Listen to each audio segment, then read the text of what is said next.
Prime-time local news, serving the Lakeland and Midwest regions.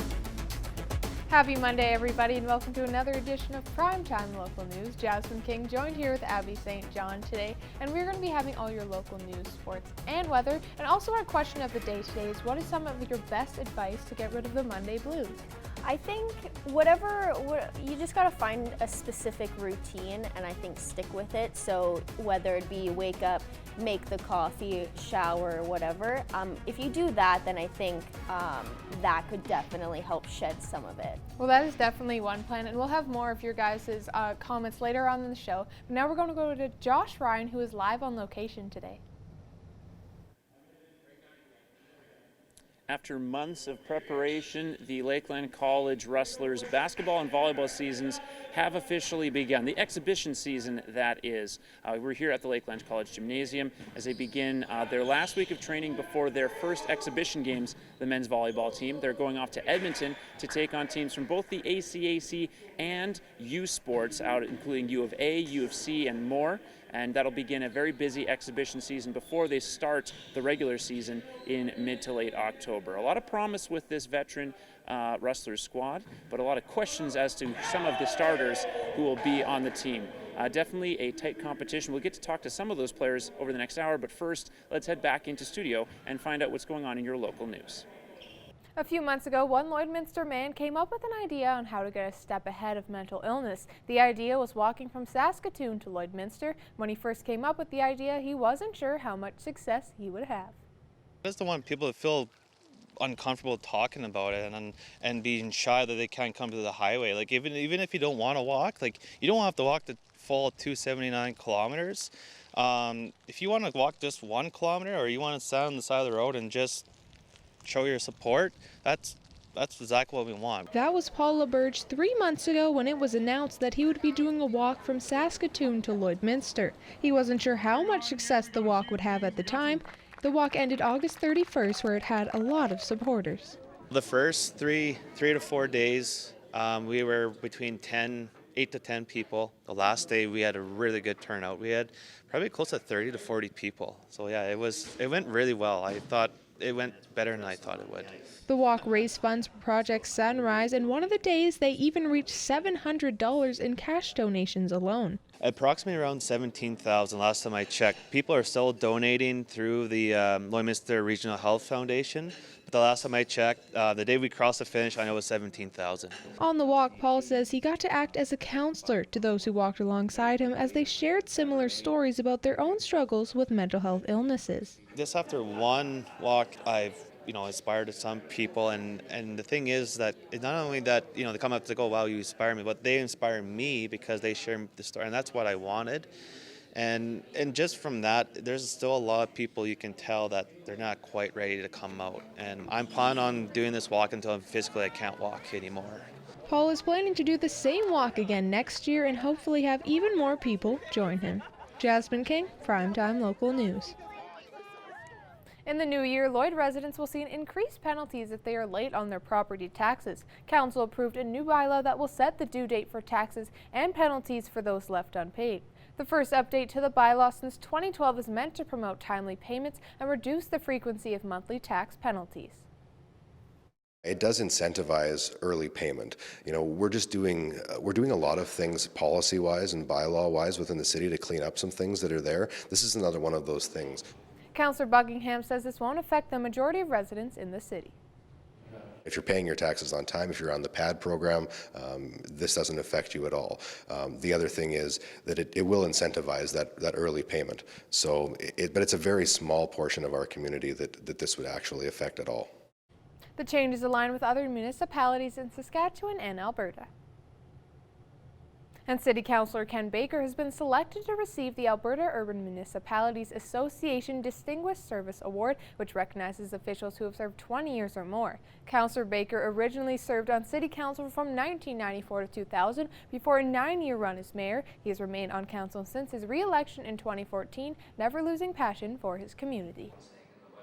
There's something to be said for that experience, somebody to lean on, somebody who says it was like this when, and it shows why he's being recognized with this award of 20 years, because he's not just putting in time. He's there, he has a vested interest in this community, whether it's around the council table or any other thing. One of the many highlights of his time in politics is the development of the Service Sports Center. A huge facility in our city, of course, and Councillor Baker was a huge part of that. So I think if there's one thing for me that sticks out in my time in the city, it would be that. The AUMA convention sessions will honor the award recipients in Edmonton on September 25th. Bud Miller Park had a nice change of scenery with this year's Fall Fest.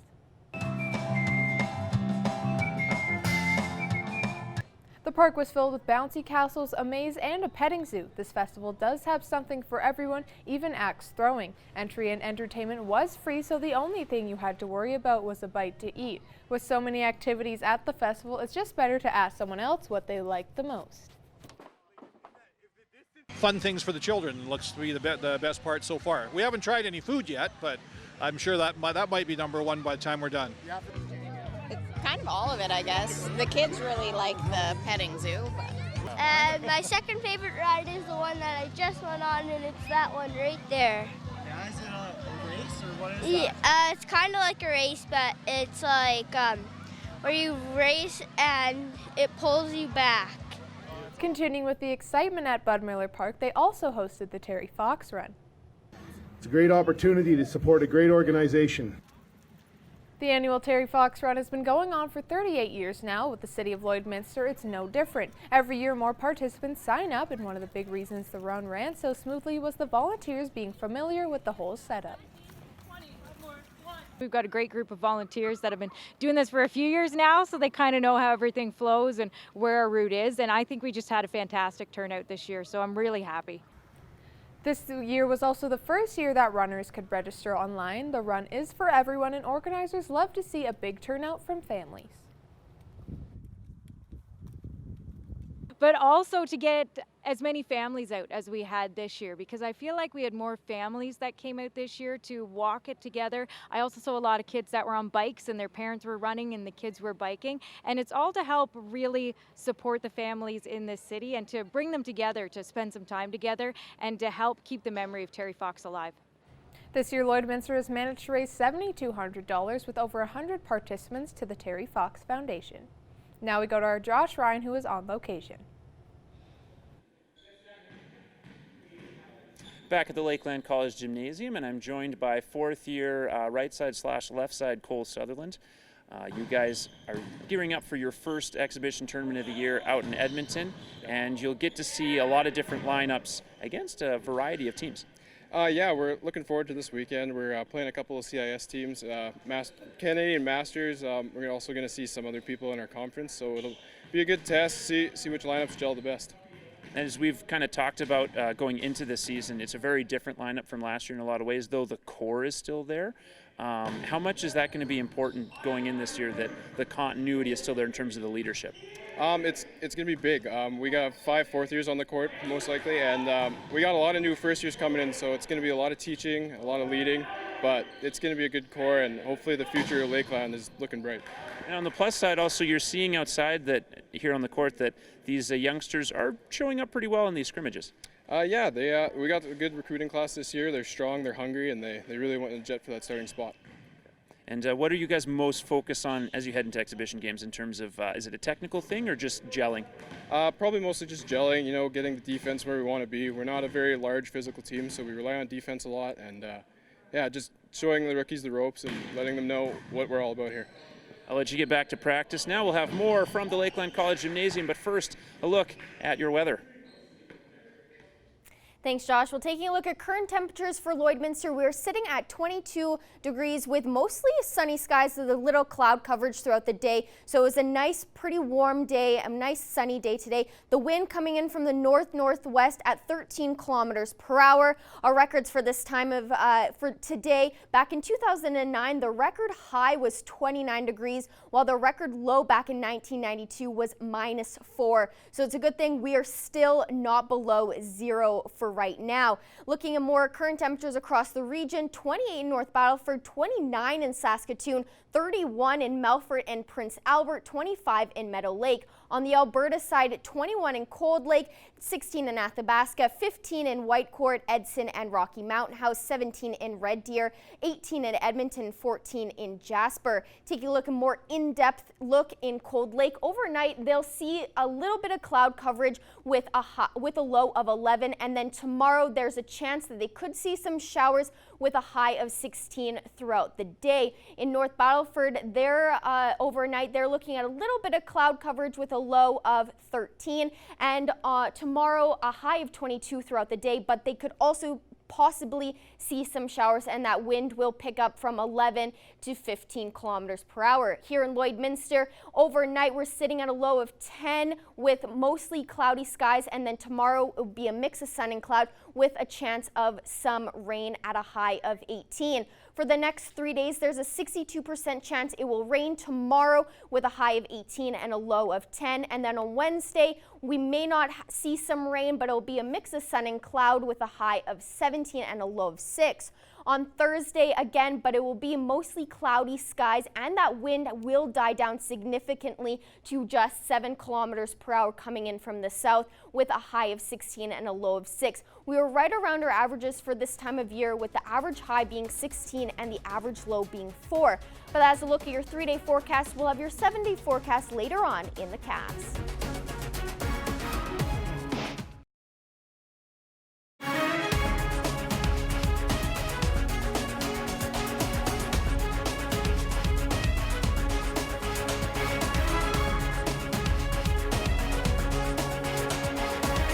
Prime time local news, serving the Lakeland and Midwest regions. The Bordering on Disaster Conference is set to take place tomorrow, and it's a way for people to learn more about emergency management. In this week's retrospect, we take a look at how this year's conference is different from last year's.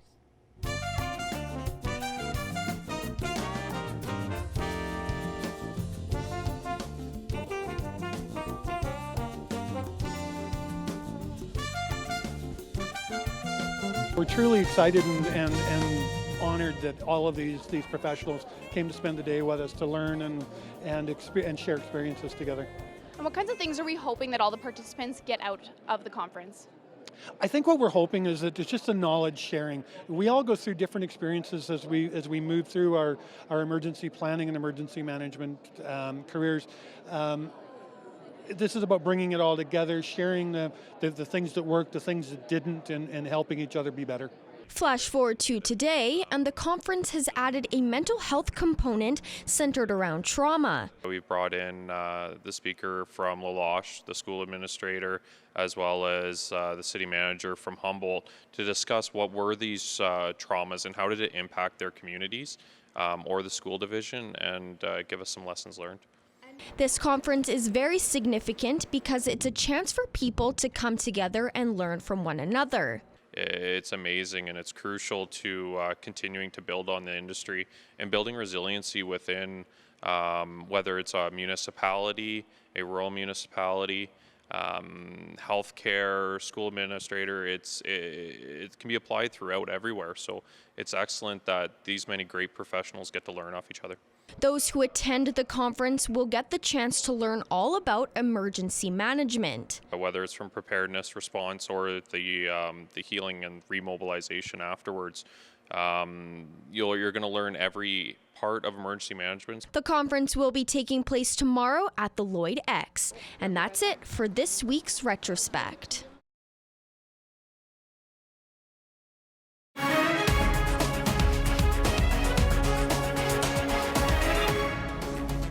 Welcome back. A University of Saskatchewan researcher is studying the effects of different types of grazing forages could have on emissions from beef cattle. But Bart Lardner says they aren't tracking what comes out of the animal rear. Instead, they're looking at nasal vapors. Lardner says ruminants tend to eradicate or burp a lot of their gases because of their fermentation digestive system.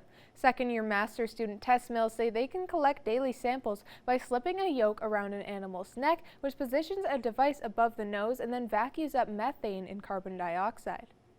China will let punitive tariffs imposed on U.S. soybeans and pork in a trade war with Washington, according to a Chinese state news agency. The move follows President Donald Trump's decision last Wednesday to propose a planned October 1st tariff hike on Chinese imports to October 15th. U.S. Treasury Secretary Steve Mnuchin says Chinese negotiators are due to fly to Washington in early October, and mid-level U.S. and Chinese officials were due to meet this week or next week to prepare. Beijing imposed 25% tariffs on American farm goods last year in response to Trump's tariff hikes on Chinese goods. Now let's take a look at your egg prices.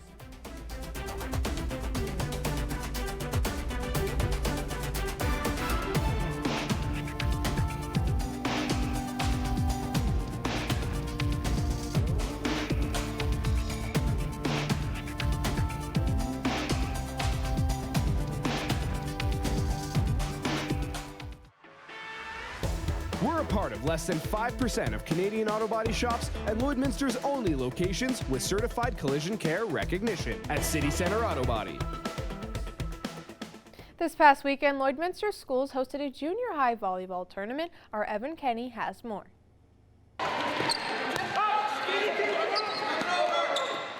32 junior high teams gathered in Lloydminster this past weekend and paid tribute to a man who helped shape the game in this city. William Gow passed away in 2017 while coaching volleyball. The J. William Gow Memorial Tournament, previously called the Border Battle, saw two Lloydminster teams make it to the gold medal game. On the girls' side, College Park took on North Battleford Comp. North Battleford won the gold in 3 sets. On the boys' side, Bishop Lloyd faced LaLoche. Bishop Lloyd won in straight sets, with team captain Tristan Smith being a dominant force. They know how to play volleyball, so we have a very good chance at winning a lot this year. The boys, they're a pretty special group of boys. We had 7 returning this year, so it's building from last year. For players like Smith, the win means more than just volleyball. We knew that he wanted us to keep going on and continue his legacy, and so we worked hard every day at practice, and we came here and we won this tournament for him. Co-coach Megan O'Grady says Gow helped shape her team here today. To us, with William working with us the last year before he passed away, so especially to some of these boys that were on that team, it's pretty special to win a tournament in his name and his memory. Evan Kenny, Primetime Local Sports. The University of Alberta's and Saskatchewan met up in the border city and hit the ice. Saturday night, the women's hockey programs met at the Rustway Arena. The U of S Huskies walked away with a 5-0 win. None of the players with Lloyd Root scored. This was the first win for the Huskies against the U of A after 6 straight losses. Sunday's game took place in Wainwright at the Peace Memorial Multiplex. The U of A Pandas walked away with this one. The Alberta team won 3-0 in a huge bounce-back performance. Now we'll take we'll go to our Josh Ryan, who is on location today. The men's volleyball practice is just wrapping up here at Lakeland College, and now I'm joined by team captain Matt Peck in his 4th season playing left side, a core of 4th years, so obviously you're going to enjoy seeing that continuity once again. What have you guys done this off season, kind of each individual, to better prepare for the upcoming campaign? We've made a huge focus. We're some of the older guys in the league now, and so we really wanted to set the standard as to how hard people need to work. We've decided that, even though it is our 4th year, we can still improve. We can still improve our fitness, our jumps, and still look after our bodies better. So personally, I've really changed my diet. I'm starting to hit the gym a lot harder than I used to, and really trying to push myself as hard as I ever have before. And you guys have to make a couple of tactical changes as well. Alexei Walliser was kind of the main offensive option. He's gone, so you have to get a more rounded offense. Yeah, absolutely, and I think that's a good thing. It means everyone shares the load a little bit more. We don't have that pressure on that one guy. So if he was having an off night, it was really tough on everyone else. This year, if someone has an off night, hopefully the other 3 can really bring him back up. We just talked about fitness, them sprinting behind us, as you can hear in the background. You also have a much larger roster than last year, obviously trying to avoid what happened in the second semester with only 9 guys essentially the entire run. That must be quite nice to have some nights where you don't have to hit every single ball in practice. Yeah, it's awesome. It's such a really good group of guys. This is one of my favorite group of guys that we've ever had here. All the young guys are really keen to learn. They want to listen, and they're really taking on everything we've got to say. So nice to have a huge squad, but also nice to have a huge squad full of guys who are really buying into what we're trying to do. And a couple of guys you've coached in the past. Yeah, I've got 4 of my club kids that I coach, so I have to go from being their coach to being their teammate, which is a bit different. I have to let Tay do the coaching now and just focus on helping them out as much as I can. How long did it take to adjust in that first couple weeks? Oh, I don't know if I've adjusted yet. Maybe a couple more weeks, we'll see. Fair enough. And we'll definitely watch that heading into their season opener in October. For now, they'll play this weekend in Edmonton. We'll head back into the studio and check out what's going on with your local weather. Thanks, Josh. We'll take a look at current temperatures. It is 22 still here in the border city, 25 in Macklin, 28 in North Battleford, 22 in Maidstone and St. Walburg, 25 in Meadow Lake, 24 in Green Lake, 21 in Isla Cross, and 20 in Pearceland. On the Alberta side, 21 in Vermilion and Wainwright, Bonnyville and Cold Lake, 20 in Marouane, 18 in Vegreville and Edmonton and Lac La Biche, 19 in St. Paul, and 23 in Provost. Now tomorrow we're looking here at around 18 degrees here in the border city, 17 across the board in Provost, Wainwright, Vermilion, and Marouane, and out in Lac La Biche, 16 in Bonnyville and Cold Lake, 14 in St. Paul, 16 in Vegreville, and 17 also in Edmonton. Now just on the Saskatchewan side, 20 in Maidstone, 19 in Macklin, 22 in North Battleford, 19 in St. Walburg, Meadow Lake, Green Lake, 17 in Pearceland, and in Isla Cross. Now taking a look at school day forecast for tomorrow, 8 a.m. it will be 11 degrees with mostly cloudy skies, and that's going to be the trend throughout the day. By the time recess rolls around, it'll be a little bit warmer at 13 degrees, and there's a chance that it could start raining. At lunchtime, 15 degrees is your temperature with that cloudy, possible shower weather, and then by the time school's out, the same thing. There could be some showers at a high of 18. Now taking a look at 7 days, 62% chance that it should rain tomorrow, high of 17 on Wednesday with that low chance of precipitation, and the wind will slow down to 9 kilometers coming in from the north. Now switch to the south, coming in at 7 kilometers on Thursday with a high of 16. High of 17 on Friday with a 40% chance of some showers, but again, a low wind speed. Now it will pick up to 15 kilometers per hour coming in from the northwest on Saturday, but it will be mostly sunny skies with a little bit of cloud throughout the day with a high of 16.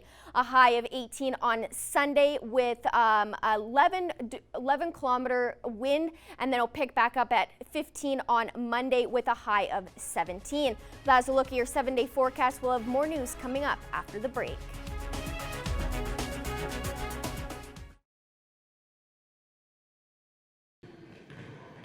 Now underway is women's basketball practice, and I'm joined by head coach Chris King, very familiar to those who've watched the program for the past couple of years. You now have exhibition games coming up, and like some of your fellow wrestler squads, you're taking some of this competition to university schools, including University of Regina. Yeah, I think it's one of the big things with our program is we're trying to play the best teams all the time that we can. So we're going to take a little bit of a pounding on the scoreboard, but physically and mentally, I think it gets us ready for the long ACAC season. And it kind of sets the bar saying this is the best team we're going to see. How do we stack up with the ACAC competition? So you guys are traveling south for this, correct? How many teams are you facing? 2 this weekend. We'll play University of Regina, and then we'll play Medicine Hat on this Saturday. And then the following week, another 3 games. So it'll be a tough skid for us. And you're kind of stacking these exhibition games early before kind of slowing down heading into the season. Yeah, it's not the best planning for us. We'll play a bunch of games early, then we'll get 2 weeks to prep, and then we'll head into league. So hopefully we're fresh, we got lots of legs at the time, and we're ready to go when we play Nate at home in that home opener. When we talked to you last week, obviously you were very excited about the depth of your squad and the amount of weapons you'll have. You got to be excited about how what you're doing right now, which is each player is sort of taken time to work on specific things they need to work on. Yeah, we've called it fix your failure. The girls don't like that terminology, but they've really took to this working on whether it's a weak hand or their shot or their dribbling. We're doing 10 minutes a day, and I think it shows a lot of initiative by the girls on wanting to get better, because they could easily go through this kind of half-heartedly, but they're really going hard, as you can see right now. And a couple of them, if they fix particular things like, say, outside shooting for 1 or 2 players, that really opens you guys up against every team in the league. Yeah, as I mentioned before, we are one of the biggest teams in the league, and some of the girls' shooting has progressed, and if it continues to get better, I think we should be very tough to stop with the inside-outside threat this season. Is there anything that's really impressed you in the first couple of weeks here that you didn't expect? Like they're further than you expected in some way? Yeah, I think Ellie Leafers has been one that's really stood out for us coming from Beth in Saskatoon. She's been really good for us being aggressive. So we'll see once we play real teams, but in our practice, she's looked like a veteran, so that's been huge. She's one of 3 6-foot-plus players on this tall wrestlers team that will get a chance to compete later this weekend against U of R and Medicine Hat. We'll have more coming up over the next hour and a bit, but first, let's see what's going on with your question of the day.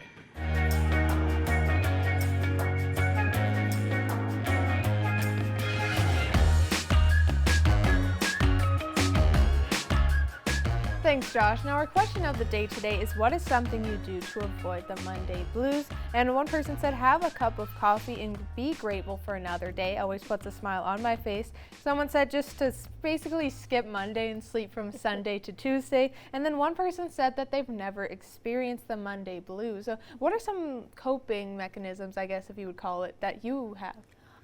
I do this, like I said earlier, having that routine, so I do the same thing every morning. I shower and then I get coffee and then I start getting ready. But I like the first comment where they said that they think, or they, think positive thoughts and stuff. I think that's really important. I think if you go into Monday without getting rid of the Monday blues or all those negative connotations around it, I think that will help significantly. For me, I know I've never really had a lot of Monday blues, but I know there's some days where I'm just not feeling the greatest, whatever day it is, and I'm just I need a cup of coffee. Yeah, definitely. Those Monday blues can come any day, but I think it's wrapped around Monday because it's the first day coming out of the weekend, and so you have to go back to work and stuff like that. So I think it's just wrapped around it, but it can really come at any day of the week. Well, one thing that can cure your Monday blues is your pets. So we're going to take a look at your pet pictures. This is Indy. Gorgeous, so adorable, and another unique name, very cute. Very cute. And this is Peanut. I love a good pet in a costume or outfit, so 10 out of 10, adorable costume, just so cute. I love that costume. Yeah. This is Groot. Adorable, love the name, again with these original names, very cute. Very original. And this is Quill. With a gorgeous smile, just so cute, and another great name. Just enjoying the outside. And finally, this is Jackson and Levi. Gorgeous dogs, super cute. I bet they're best buds. Adorable. I bet they just love chilling outside. Well, thank you to everyone who sent in your pet pictures. We'll be giving away a Pet Pad gift card at the end of the week. We want to see your pets. Send photos of your pet and their name to our Facebook, Twitter, or Instagram to have them featured on Pet of the Day. Your name will be entered into a weekly draw for a gift certificate from the Pet Pad.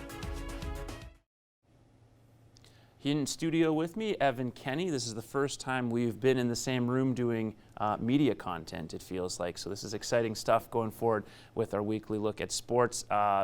As September usually is, it's a very busy weekend, and it should be a very busy weekend going forward here until Christmas, basically. And it wasn't the greatest start of theme that we've heard before, seen before, with the Lloydminster Bobcats losing 7-5 in their season opener, which was a good showing for them against a good Crusaders team, but losing 6-0 at home. And as you were saying to me off camera, the best way to describe it is things escalated quickly. Yeah, for sure. The shots weren't in their favor for the first 2 periods, but they still were in the game. They had a couple of really good scoring chances until White on the Crusaders got that breakaway goal. It really just crushed all the momentum that the Bobcats had, and from there on, penalty trouble, a little bit of just undisciplined play led to that 6-0 loss. Well, and I guess that is reflective to an extent of what they are as a team. It's a very young team, almost new roster from the previous era of Bobcats hockey. Nigel Dubé has remade it with guys he wants on the team, and unfortunately, they showed their inexperience. For sure, a lot of new players, only keeping, I believe, 4 players from last year's roster. They do have quite a bit of AJHL experience, though. A couple of pickups from Fort McMurray Oil Barons. They showed up quite well, and physically they were, I want to say, dominant. Okay. Now, what do you think they have to do to transfer that going into Wednesday's game, which will be kind of an important home game after this showing? For sure, and it's against the Spruce Grove Saints, which is always a tough one, former North champions. So they really just need to play as a team and focus on their fundamentals. Working as a team can get it out of their zone easier, prevent those 6 goals again. And it was a very different story in the world of football. Obviously, you have 2 powerhouse programs in Lloydminster. The Barons quickly got over their disappointment with their loss to the Holy Rosary Raiders, winning by nearly 60 against Wainwright. And then, of course, Holy Rosary doing similar damage with Westlock. So both teams back to doing what they do best. Yeah, they both have some great players on each of the rosters. Shutting out Westlock, that's huge for the Raiders. And staying undefeated, that is, you know, you're going to have to look at them heading down the road. You know, they'll probably have to face the Barons sometime in playoffs. So that'll be a good test for that Holy Rosary team. And obviously for the Barons, almost getting shut out essentially against the Raiders, it kind of gives their offense a bit of confidence back, knowing you knew, of course, they were going to get offense going again with the quarterback they have in Anton Amundrud, but they needed, you know, a bit of a boost immediately after that loss. For sure, and you could tell Amundrud, he had that chip on his shoulder after the Holy Rosary game, so it's good to see him come back strong. Yeah. Now, of course, next week they do have some tougher games, though. Bonnyville and St. Paul, who played a close one last week, Bonnyville winning 28-21. They should give a bit of a challenge to both teams as they did last year. For sure, and they're going to really need to grind it out. I noticed both teams, they got their running game going, and so they'll want to continue that and just wear down the opposing teams. And we'll see if they can do that again, indeed. So that's this Friday night. Both teams on the road, so the Raiders and the Barons out in Bonnyville and in St. Paul. So that should be a pair of good, tough games, and not as tough as the playoffs, of course, which are only a month's time away. Back in studio to talk sports with Evan Kenny. Now, we didn't get to talk in the last segment about the Lakeland Rustlers. It's now officially that go time with the ACAC season. Obviously, the soccer teams have been in play for a couple weeks. The volleyball and basketball teams now getting underway into exhibition play. The women's team taking part in some exhibition games out in Brandon, which should be some good university experience, while the soccer teams unfortunately continued their losing ways against a very strong pair of NAIT teams. For sure, the NAIT team, especially on the men's side, you know, they set records last season in the ACAC. So that's always tough going against the former champions. And, you know, 4-1 loss, you got to look, there were some positives in that game. That's the first goal NAIT has given up this season. So when you're looking at it from that aspect, it could have been worse. Yeah, and with the women's side, it's hard to look at positives when you lose by 6-0 in a soccer, or 10-0 rather, I should say, in a soccer game. But again, the thing they can take from it is NAIT does that to everyone. They've been doing that for years. I think it's 4 titles in a row now. The NAIT women's team has won the ACAC championship. As well, there is still a sense of chemistry that has to be developed. You're only 3 games into the season with an entirely, almost entirely brand new roster. For sure, only 3 returning players on that women's team. And last weekend we saw them, they got a goal only on 2 goals on only 3 shots in the game. So I think if they can get that ball into the scoring areas a little more, they could have some more success. Absolutely. And now, of course, the men's and women's basketball teams getting underway in exhibition right away here. Volleyball will follow suit as well. And the biggest thing to take away from all of these teams, even the women's team who's lost some key players, is they're going to rely on a lot of veteran experience. For sure, they're an experienced group who has those national championships and ACAC championships under their belt. Those leaders are really, they're going to have to lead, and they're going to have to step up and play the systems they know how to play. Yeah, and then of course we don't want to forget this. There was a very important volleyball tournament over the weekend, the J. William Gow Memorial, and obviously honoring William Gow, who passed away tragically 2 years ago. Well attended, all of the local schools involved.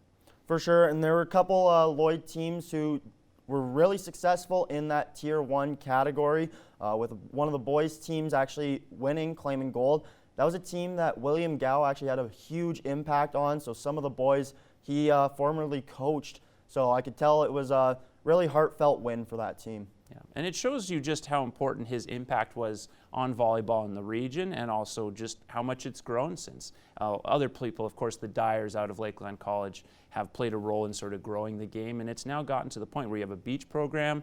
All of the local schools are pretty involved with volleyball, obviously, and it's translated into some success on the court as well. For sure. Austin Dyer was telling me earlier this season there weren't very many volleyball camps, if any, when he first started at Lakeland College. So to see this growing and for them to start winning championships and have that success, it's huge for the programs. And we only have a little bit of time left, but really quickly here, what are your thoughts on the Mitch Marner signing after that drama finally ended for the Toronto Maple Leafs? It'll be a tough one for Toronto's cap space, as I believe they're either right on the deadline or almost over. I don't know if he quite deserves almost $11 million per year, but they got the deal done. They didn't want that Nylander situation once again. So I guess it's a pretty good situation for the Maple Leafs. Well, if he continues to produce like he did last season and the team goes further than the second round of the playoffs, let alone obviously get out of the first, I'm sure there will be less people who have a problem with that contract.